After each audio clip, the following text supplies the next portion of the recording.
How are you guys? Welcome back to Wargaming China, and today I'm going to do a recap on my campaign which I finished and what I learned from it, what my sources were and why I did it, and a look at the forces I built for it. It took me a long time to make the forces that are used for the campaign, and if you remember rightly, the campaign started with the Battle of Jiangyin, then where we saw how the Chinese Navy and its sailors had blocked the Japanese from any advance onto Nanjing, and thus had been a vital part of the Battle of Shanghai by guarding the flank naval action by scuttling ships, laying mines and holding on to Jiangyin. Then we moved on to Black Dragon Mountain, and Black Dragon Mountain was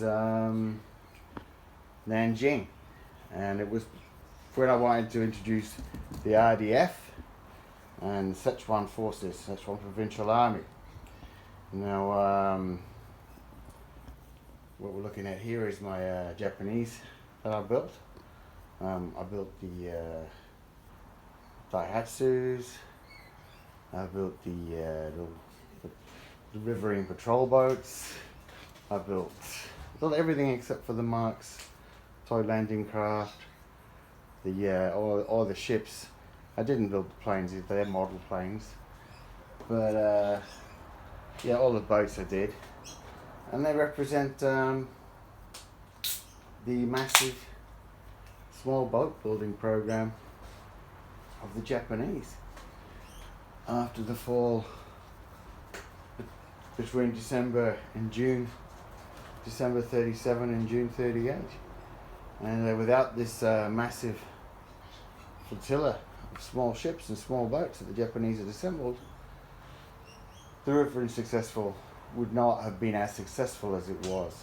Now, whether this campaign was successful or not for the Japanese, well, we have to say that at Anqing, which opens the Battle of Wuhan, it was a very costly battle, and it proved that the RDF and the Sichuan Armed Forces, the Sichuan Provincial Army, could go against all the stereotypes that it was a two-gun, $2 army on the pipe, and really put up a hellacious fight. And it was indeed the reason, the RDF is the reason that I could introduce these provincial armies, because that's what they were. After the Battle of Shanghai, there was very few regular army left, and it was up to the provincial armies, the warlord armies, to take the strain in China on many fronts.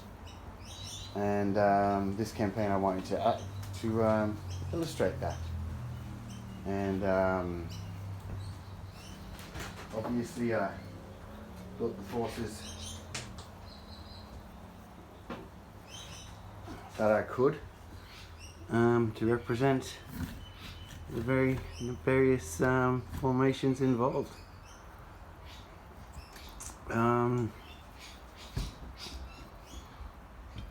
So we'll start with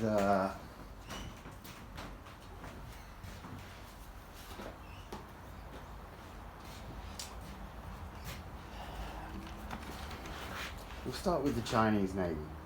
So for this campaign, I did build the Hainan, and from balsa and card, and then I took a good look at the Airfix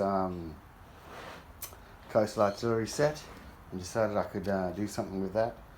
It didn't, I'm up and down about how I feel about that set, but then I made more gun emplacements and the guns themselves.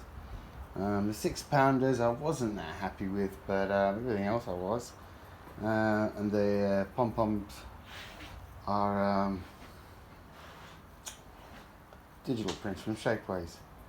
I made the sailors using red box French sailors, and the sailors, and I converted figures from the Hat Austrian World War One support set, heavy weapons set, and I decided that to form a field battalion of naval infantry, and I made that 4 companies of 9 men each, with 1 Lewis gun attached to each company, 2 Vickers guns, and a small HQ of a CO and a signaller and a sniper. And as I said before, that's just me having fun.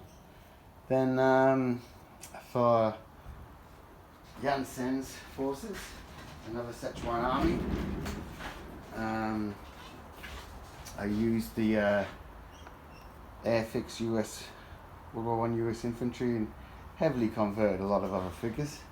They originally are my original troops of 5th Army, Germanised formation for 1932, but this formation, as you see them, will be right for a formation of the Sichuan Provincial Army.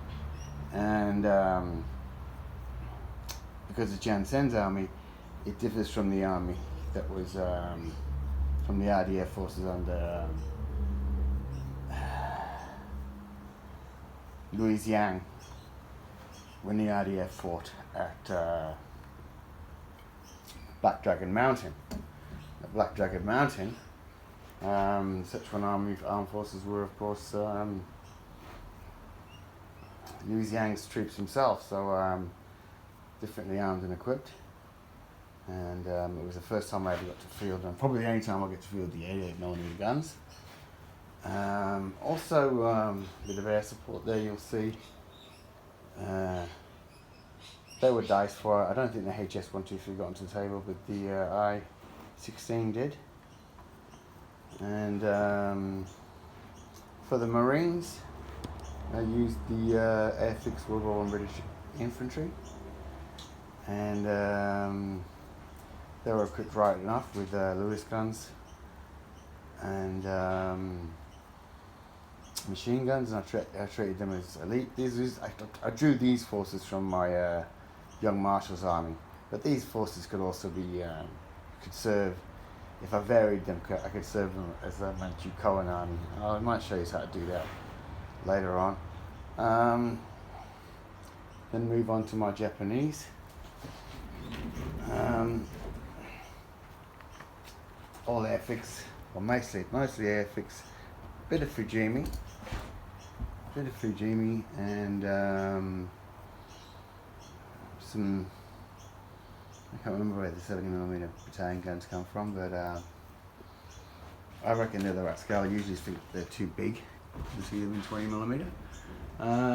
Then my homemade Daihatsu landing craft with my SNLF on board for Matan, the Battle of Matan, and then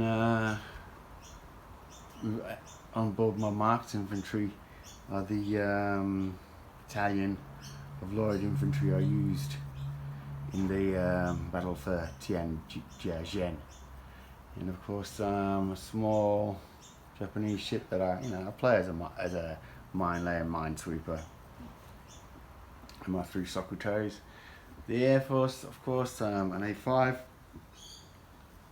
and a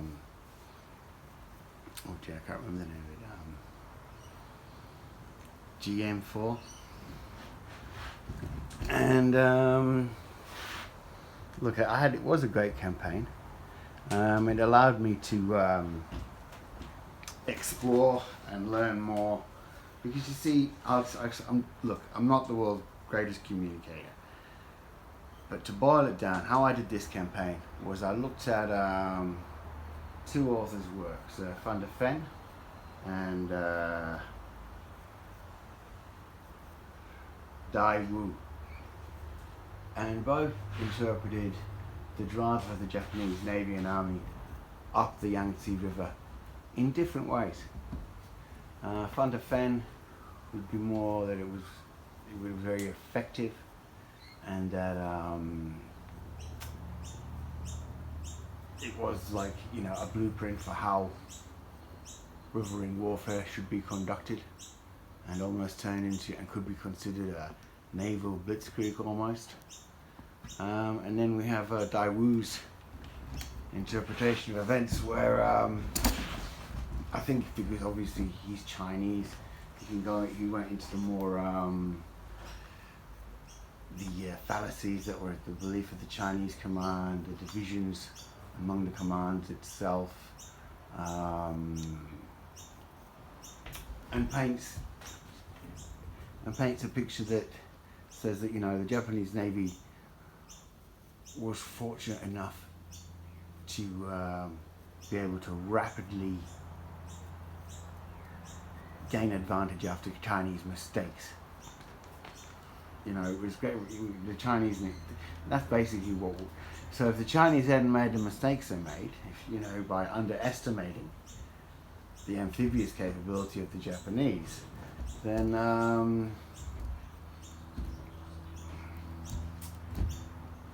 the campaign perhaps could have been different. But then again, Daewoo doesn't address the issues of supply and logistics that Van der Ven addresses, or other authors.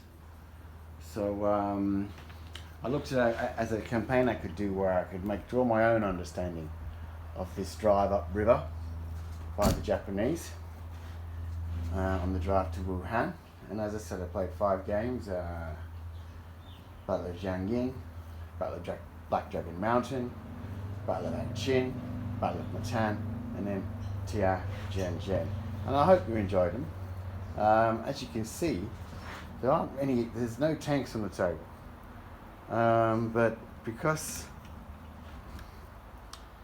there were plenty of ships and artillery and heavy artillery, that I didn't miss tanks. You know what I mean? The gunboats themselves, with their firepower and their targets, you know, made up for it. But I didn't need tanks for this campaign to be fun. For the rules, as I said, it's all organised for rapid fire. And although I took the rules as I play, I organised basically along the rapid fire terms of 15-1 for men and 5 or 6-1 for guns. And that's how I fielded these Chinese armies. So I was as accurate as I could be. Now, when we look at the long-term effects of the campaign, we have to understand that as far as casualty rates go, it's first the numbers are differ. If we look at Japanese official records, the campaign, the battle for Wuhan, which this campaign was mainly the greater part of this campaign was, we look at the battle for Wuhan, Japanese officially after World War II said about 50,000, and that's including disease and malaria. But those records actually were readjusted in 2000, and now it seems like the Japanese have admit to about 150,000 casualties, as I said, including from malaria and dysentery. And as for the Chinese, it looks, if you look at it, it's probably about 600,000 casualties, probably more. And for the Battle of Wuhan itself, and although the Battle of Wuhan lasted for 4.5 months,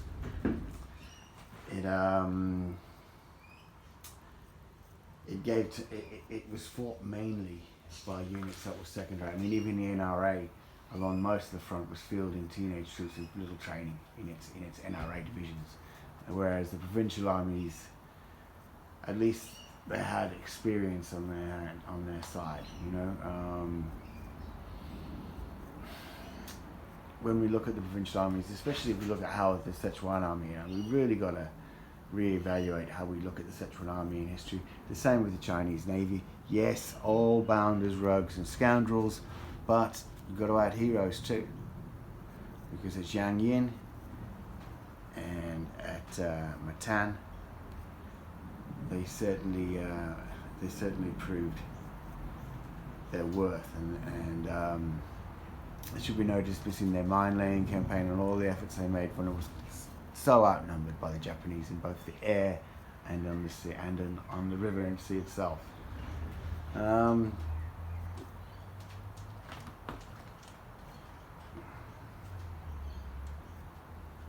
Also, I wanted to look at how in this campaign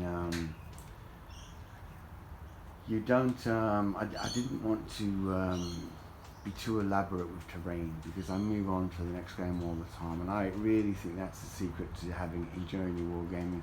Change that terrain. I hope that I inspired you. Also, I did these battles because I thought they'd be really visually appealing. And as you know, wargaming is probably the most aesthetic hobby there is. Getting back to what the Japanese did after the fall of Wuhan. Well, the Japanese economy after the Battle of Wuhan was in dire straits, so it went into a wartime footing. And because Japanese casualties have been so high, 300,000 conscripts reservists were called up and packed off to China. Now, I also want to point out that when I was doing this campaign, I talked solely about this campaign. But during this time, the Japanese have been steadily advancing in Guangdong from the coast, and Guangzhou falls, I think it's the 21st of August, and the three cities of Wuhan have all fallen by the 27th of October, sorry, 21st of October, 27th. So these were huge blows to Chinese. Right, it's raining, so I've got to get going. Hope you enjoyed that. Subscribe. Cheers. Bye.